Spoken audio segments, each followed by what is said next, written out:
This is Dan Land Pro with another 100 videos in 100 days. Don't forget to go over youtube.com, Dan Land Pro, Webmaster Dan, and subscribe.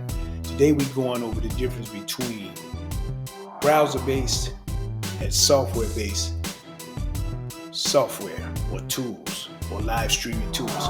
For example, OBS, that's a software-based program. You got to download it on your system. StreamYard, browser-based.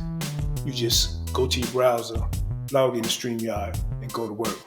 Here's the difference in the two.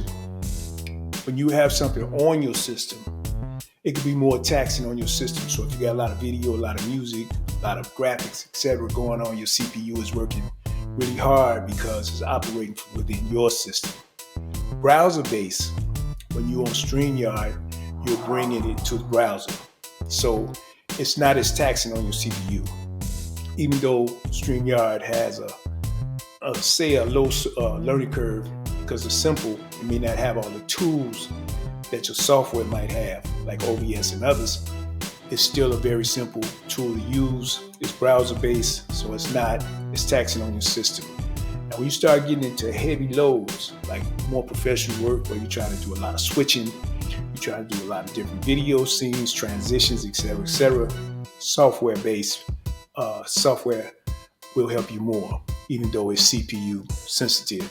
But when you got a robust machine that can deal with that kind of load, you're not really worried about that. But when you're doing something like a talking head, as they call it, which is like an interview show or a talk show, something like that, where you have one or two guests coming in, and even when you have more guests coming in and you got the RAM to handle that, it's not a problem, especially when you go on browser-based. And that's the beautiful thing about StreamYard. It's browser-based. So you got a lot of things that's browser-based now, like Places, Canvas, and those are more graphic programs where you can go and pretty much use a lot of intros, outros, etc.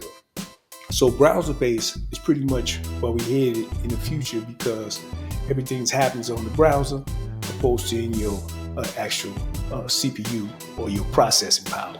So it's real technical, but I did it because somebody asked me what's the difference in browser-based and then like non-linear programs where you have to download them on your system. So when you buy that software, you got to pretty much download it on your system and then work from there. Where StreamYard, even though you pay for the different tiers, is browser-based.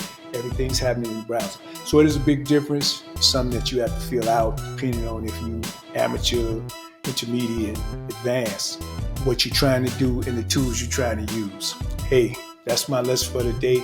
I'm Dan Land Pro. Don't forget youtube.com, 100 videos in 100 days. Don't forget Webmaster Dan or Dan Land Pro.